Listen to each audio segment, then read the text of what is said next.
Moi je m'appelle Camille et je travaille pour l'association Gold of Bengal sur le projet Nomades des mers et je suis en charge de tout ce qui est vulgarisation scientifique. Donc le projet Nomades des mers a pour ambition de faire connaître les low technologies un peu partout dans le monde. Je suis en charge d'expliquer tout ce que sont ces technologies et comment elles fonctionnent au grand public. Au sein du Low-Tech Lab, donc le laboratoire de recherche physique qui est basé à Concarneau, on est une équipe de 5 personnes en permanence, plus 3 personnes qui tournent, donc on est 8. Et le laboratoire de recherche a mis en place un nouveau laboratoire, le laboratoire flottant, le Nomade des mers, sur lequel on a 3 personnes. Une low-tech, c'est une technologie accessible à tous, accessible à la fois dans l'idée d'une technologie simple dans son principe et accessible aussi au niveau des matériaux qu'elle utilise, des matériaux recyclés ou des matériaux de base. C'est une technologie durable. On réfléchit à la fois au moment de sa fabrication, de son utilisation et de sa déconstruction à l'impact écologique qu'elle pourrait avoir. Et c'est enfin une technologie qui répond à un besoin de base, besoin alimentaire, besoin en eau, besoin en énergie par exemple.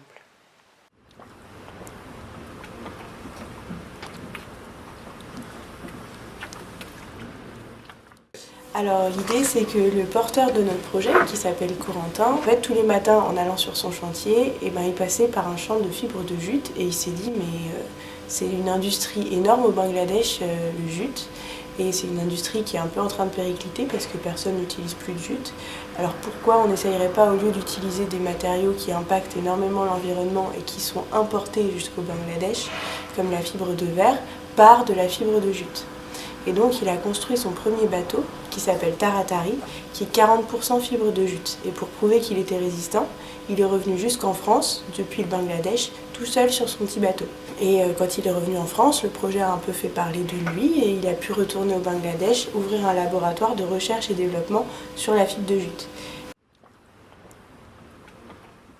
Il a décidé de reconstruire un deuxième bateau. Celui-là, il s'appelle Gold of Bengal et cette fois-ci, il était 100% fibre naturelle de jute. Il est parti pendant 6 mois en Indonésie en essayant un nouveau principe, c'est d'être le plus autonome possible sur son bateau.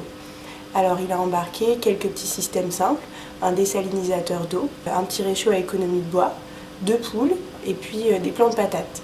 Et il se disait, si j'ai des patates, des œufs de poule et que je peux boire de l'eau douce, et bien normalement je peux me débrouiller tout seul. Les premiers tests d'autonomie n'ont pas été les plus concluants qui soient, parce qu'être autonome, ça requiert d'être autonome en alimentation, en eau, en énergie. Ça fait beaucoup de domaines différents à maîtriser. Et c'est là qu'on s'est dit, en fait, il suffit juste de trouver un moyen de mettre tout le monde à contribution et de faire une grande intelligence collective pour cumuler tout un tas de savoirs. Donc on a ouvert un laboratoire de recherche collaboratif sur Internet. On a identifié une 50aine de problématiques qui répondent à ces besoins de base et on propose aux gens de venir contribuer en donnant des idées qui sont souvent assez ingénieuses et qui restent simples parce que les gens ils les font tout seuls dans leur coin. Et avec toutes ces idées, nous on a un laboratoire qui s'appelle le Low-Tech Lab maintenant, un lieu physique dans lequel on teste ces idées, on les fait avancer et une fois qu'elles sont validées, qu'elles sont fonctionnelles, qu'on a décidé qu'elles étaient durables, on fait des vidéos tutoriels, des pas à pas où les gens après peuvent venir sur le site et reconstruire eux-mêmes ces systèmes, ce qui fait aussi avancer la recherche parce que de leur côté ils nous donnent aussi des conseils.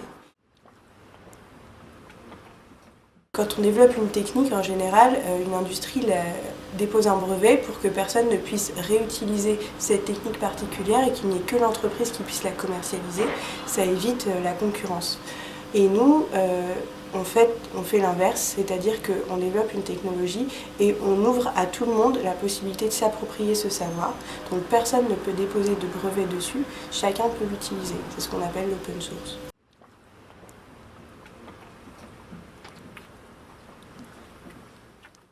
Voilà, elle a été faite avec des matériaux de récup surtout.